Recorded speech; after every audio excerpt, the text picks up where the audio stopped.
श्री स्वामी समर्थ मैत्रिणींनो, मी प्रियांकाज किचनमध्ये आपलं खूप खूप खूप स्वागत आहे.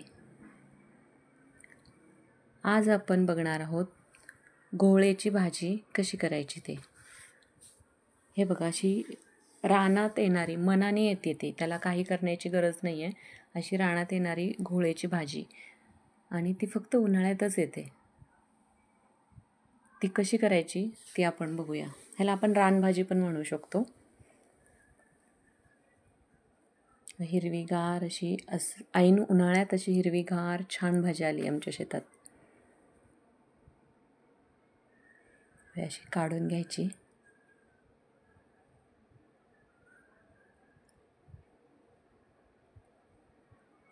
मोठी मोठी झाली अजून.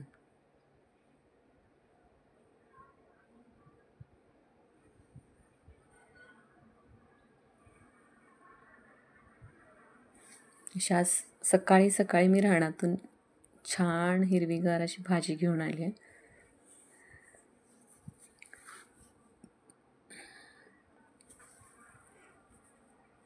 निवडून घेताना तिचं मोठे मोठे जे देठ आहेत ना ते घ्यायचे नाहीत. फक्त पानं आणि बारीक देठ, कवळा देठ आहे ना तेवढा घ्यायचा. जो जाड देठ आहे तो काढून टाकायचा. हे बघ, हे मोठे मोठे देठ आहेत ना ते घ्यायचे नाहीत अजिबात. छोटे छोटे देठ घ्यायचे फक्त.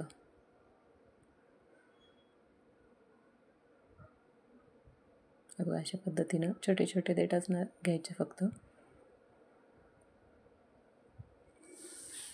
निवडून झाली आहे. पाण्याखाली धुवून घ्यायची. धुवून घेताना चिरायच्या अगोदर भाजी धुवून घ्यायची, चिरल्यानंतर धुवायची नाही.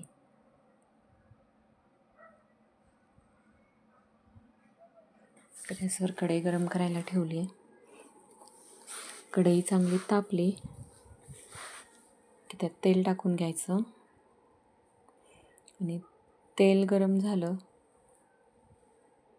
चांगलं तेल गरम झालं की त्यात मोहरी टाकायची. गरम झाले का असं हात लावला की ते हाताला वाफ लागते, त्याच्यावरून कळतं की तेल गरम झालंय का नाही ते. बघा, मोहरी टाकली. मोहरी अशी तडतड उडायला लागली की समजायचं की मोहरी भाजली आहे. हे बघा कशी उडायला लागली.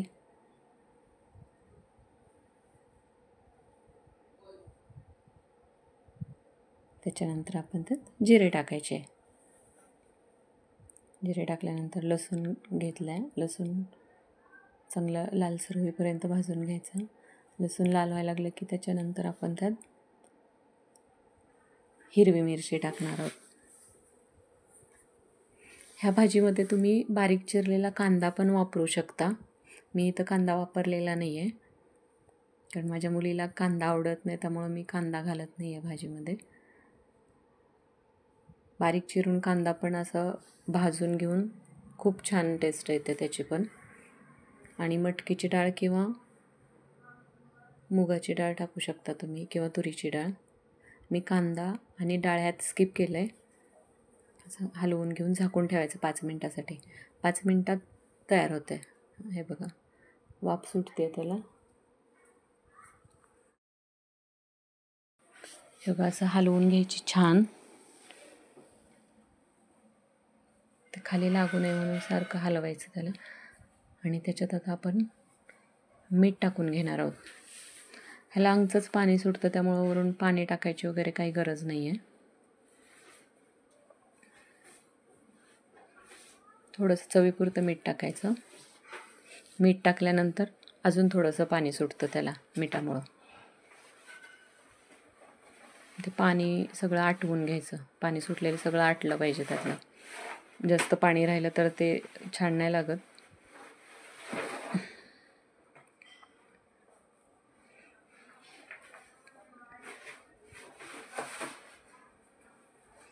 एवढं असं बोटाने थोडंसं दाबून बघायचे शिजले का. तर शिजत आली आहे भाजी.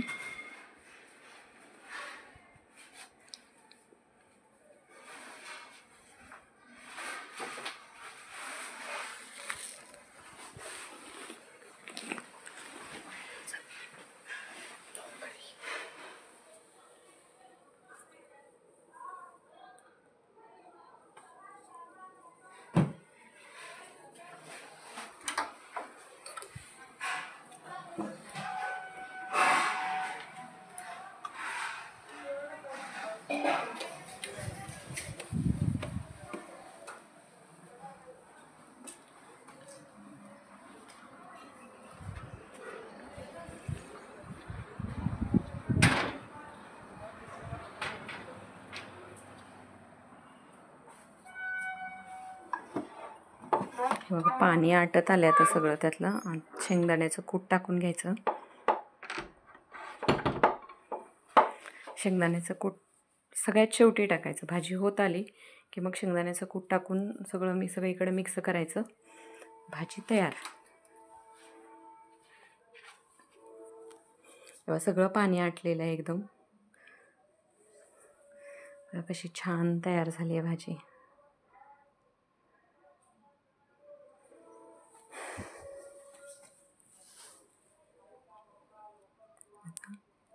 गरम गरम भाकरीसोबत गरम गरम भाजी खायला इतकी छान लागते ना, जबरदस्त.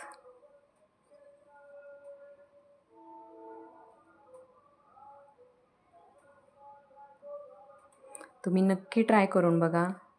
घोळेची भाजी आपल्या शरीरासाठी खूप फायद्याची आहे. कोलेस्ट्रॉल फ्री, व्हिटॅमिन ए आणि सी युक्त अशी घोळेची भाजी खूप छान आहे. माझ्या चॅनलला अशीच नवनवीन माहिती मिळण्यासाठी लाईक करा, शेअर करा आणि सबस्क्राईब करा. धन्यवाद.